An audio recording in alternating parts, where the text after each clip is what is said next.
দক্ষিণ দমদমে দুই তৃণমূল কাউন্সিলরের পদত্যাগ 15 নম্বর ওয়ার্ডের কাউন্সিলর দেবাশিস ব্যানার্জির, 3 নম্বর ওয়ার্ডের কাউন্সিলর গোপা পান্ডে। আর পদত্যাগের ইচ্ছে প্রকাশ করেছেন আরো 7 জন কাউন্সিলর।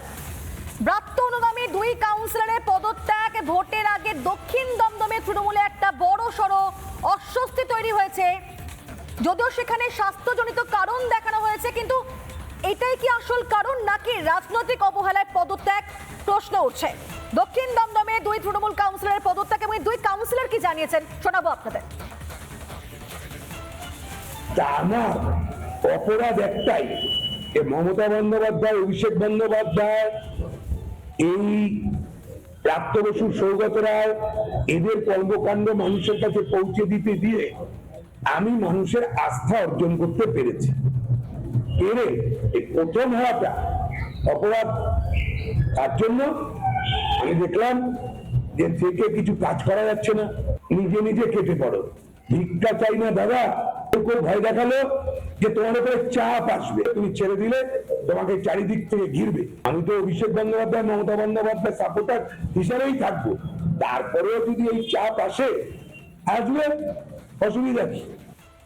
না, আমি অসুস্থ, তার জন্যই আমি আজকে পদত্যাগ পত্রটা আমি দিয়েছি এসপি সাহেবের কাছে এবং পৌর প্রধানের কাছে দিয়েছি, যাতে বিবেচনা করে দেখেন বিষয়টি। আমিও ভাবছিলাম অনেক দিন থেকেই যে আমি যেহেতু অসুস্থ, তো আমিও পদত্যাগ পত্র দেব, তো সেই কারণে আমি আজকে দিলাম। বিরোধিতা যতই বিরোধিতা করুক, মমতা বন্দ্যোপাধ্যায়ের জয় সুনিশ্চিত আবার 2026-এ। কাউন্সিলরের দায়িত্ব থেকে অব্যাহতি চেয়ে দুজন তো ইস্তফা দিয়েছেন, পদত্যাগ পত্র পাঠিয়েছেন, কিন্তু পদত্যাগের ইচ্ছে প্রকাশ আরো 7 কাউন্সিলরের। শুধু আর দুজন নয়, পদত্যাগের ইচ্ছে প্রকাশ আরো 7 জন কাউন্সিলরের। যে বিষয়টি আমরা জানতে পাচ্ছি যে পদত্যাগের ইচ্ছে প্রকাশ করেছেন আরো 7 জন কাউন্সিলর। আর এখানেই প্রশ্ন যে বিধানসভা নির্বাচনের আগে আচমকাই কেন কাউন্সিলর পদ থেকে দুজন ইস্তফা দিলেন, আর কেনই বা এই 7 জন কাউন্সিলর ইচ্ছে প্রকাশ করছেন পদত্যাগের? আমরা দলের একনিষ্ঠ কর্মী, দলের ভালো মন্দ ঘরের আলোচনা বাইরে করা যায় না। আমাদের যদি নিজেদের কোনো ত্রুটি বিচ্যুতি সংসারে থাকে, সেটা দলের গার্জিয়ান, উচ্চ নেতৃত্ব, তাদেরকে যে জানিয়ে আমরা আমাদের মতামত তখন নেব। দেবাশিস বন্দ্যোপাধ্যায়ের রেজিগনেশনটা আমাদের এখন যা অবস্থা, এটা একটা জাস্ট শুরু। কোনো না কোনো ঘটনা কেউ না কেউ তো শুরু করে, কিন্তু আমরা এখানে যারা কাউন্সিলর আছি, আমরা তার সঙ্গে সকলেই আছি এবং আমাদের বেশ কিছু বক্তব্য দীর্ঘদিন ধরে আমরা দলের কাছে জানাচ্ছি, কিন্তু কোনোভাবেই আমরা কোনো সুবিচার বা সুরাহা পাচ্ছি না।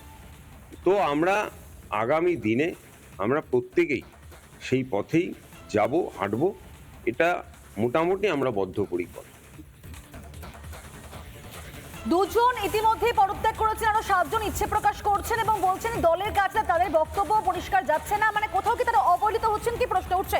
সৈকত রয়েছেন এই মুহূর্তে আমাদের সঙ্গে। সৈকত, যে দুজন ইস্তফা দিয়েছেন ইতিমধ্যেই, যদি আমি দেবাশিস বাবুর কথাই ভাবি, যিনি এমন সময় তিনি নিজে বলেছেন যে এমন সময় তিনি দলটা শুরু করেছেন যখন প্রার্থী পাওয়া যেত না, লোক পাওয়া যেত না, এবং অনেক কিছু করেছেন প্রথম দিন থেকে, তাহলে কি এমন ঘটলো যে এই ধরনের সিদ্ধান্ত নিলেন তিনি?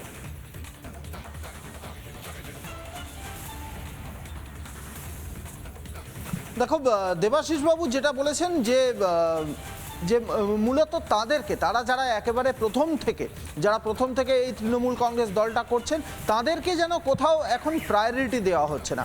এবং এই দক্ষিণ দমদম পৌরসভা এলাকায় কান পাতলেই শোনা যাচ্ছে যে এমন কিছু মানুষকে দায়িত্ব দেওয়া হচ্ছে যারা কিন্তু এই 2026 বিধানসভার জাস্ট আগের বিধানসভা, অর্থাৎ 2021 বিধানসভা, যখন চারিদিকে একটা পরিবর্তনের ক্ষেত্রে খুব জোরালো একটা হাওয়া উঠেছিল, সেই সময় দক্ষিণ দমদম পৌরসভায় বেশ কিছু মানুষ যারা কিন্তু রাজনৈতিকভাবে দুনৌকায় পা রেখে চলছিলেন, সেই মানুষগুলোকে বর্তমানে আবার ফের দায়িত্ব দেওয়া হয়েছে, এমনটাই শোনা যাচ্ছে। এই যে অসন্তোষ, তার পেছনে মূল কারণ। আমি একটু মানুষের সঙ্গে কথা বলার চেষ্টা করব। কাকু, একটু কথা বলবো। এই পৌরসভার, দক্ষিণ দমদম পৌরসভার 2 জন কাউন্সিলর ইস্তফা দিয়েছেন। নাগরিক পরিষেবার ক্ষেত্রে কোনো ঘাটতি হতে পারে বলে আশঙ্কা করছে? দেখো, পরিষেবার নাগরিক ঘাটতি তো হতেই পারে, এটা অসম্ভব কিছুই না, হতেই পারে, এটা নাগরিক ঘাটতি হতেই পারে, এটা ঠিক আছে, এটা স্বাভাবিক। সব পলিটিক্যাল নিয়ে সব দেখা তো, সব তো একই রাজনীতির তলে থাকে না, হয়তো আলাদা হলে তখন অন্যজন দেখতে পারে। ঠিক আছে, নাগরিক পরিষেবার ঘাটতি হতে পারে। হতে পারে, ঘাটতি তো অবশ্যই আছে। অর্থাৎ সাধারণ মানুষ তারা কিন্তু বলছেন যে এই যে ঘটনা, অর্থাৎ দুজন কাউন্সিলর যে ইস্তফা দিয়ে দিলেন, নাগরিক পরিষেবা, পৌরসভা হচ্ছে পৌরসভা, পঞ্চায়েত, এগুলো হচ্ছে রাজ্য প্রশাসনের একেবারে তৃণমূল স্তরের যে কেন্দ্র, সেই জায়গাগুলোতে যখন টালমাটাল অবস্থা হয় তখন কিন্তু নাগরিকদের সরাসরি যে পরিষেবা, সরকারি পরিষেবা সরাসরি দেওয়া যায়, সেখানে কিন্তু সমস্যা হয়। সাধারণ মানুষ সেই কথা বলছেন। দেবাশিস বাবু যেটা বলেছেন যে এমন সময় তারা দলটা করতেন যখন এই এলাকা লাল দুর্গ ছিল, সেই সময় তৃণমূল কংগ্রেস দলটা করার জন্য কাউকে পাওয়া যেত না, কিন্তু এখন এমন মানুষদেরকে এই এলাকায় দায়িত্ব দেওয়া হয়েছে, এটা কান পাতলেই শোনা যাচ্ছে যে সেই মানুষগুলো 2021 বিধানসভার সময় একটা দুনৌকায় পা রেখে চলছিলেন, বিজেপির দিকে কিছুটা ঝুঁকেছিলেন, আবার তৃণমূলে থাকবো কি থাকবো না, সেই মানুষগুলোকে কেন দায়িত্ব দেওয়া হচ্ছে না? দায়িত্ব দেওয়া হলো, কেন দায়িত্ব দেওয়া হচ্ছে না যারা একেবারে প্রথম থেকে রয়েছেন? এই ধরনের বেশ কিছু রাজনৈতিক ইকুয়েশন, যার ফলেই কিন্তু এই মুহূর্তে দক্ষিণ দমদম পৌরসভায় দুজন কাউন্সিলর ইস্তফা দিয়েছেন, আরও কয়েকজন ইস্তফা দেবেন বলে শোনা যাচ্ছে। একেবারে ঠিক তাই সৈকত। গোপা পান্ডে তিনি তো নিজের শারীরিক অসুস্থতার কথা বলেছেন, আর অন্যদিকে দেবাশিস বাবু বলেছেন যে যেমনটা তুমিও বলছিলে যে বাম আমলে পতাকা লাগিয়েছেন, মারও খেয়েছেন, কিন্তু এখন তার দলের লোকরা তার বিরুদ্ধে যা করছে সেটা আরো বেশি বেদনাদায়ক। নজর থাকবে আমাদের সেদিকে। ধন্যবাদ তোমাকে সৈকত। তবে এই নিয়ে স্থানীয় বিজেপির নেতা তার কি মন্তব্য, কি জানিয়েছেন তিনি, শোনাবো আপনাদের। এটা তাদের আভ্যন্তরীণ ব্যাপার।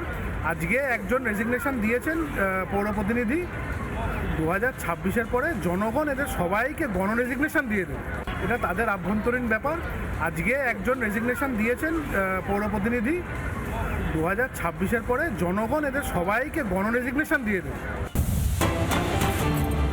নানা ধরনের কন্টেন্ট দেখার জন্য লাইক করুন, শেয়ার করুন আমাদের ফেসবুক পেজ, সাবস্ক্রাইব করুন আমাদের ইউটিউব চ্যানেল। পাশাপাশি অন্যান্য ব্রেকিং নিউজের জন্য অবশ্যই চোখ রাখুন রিপাবলিক বাংলায়।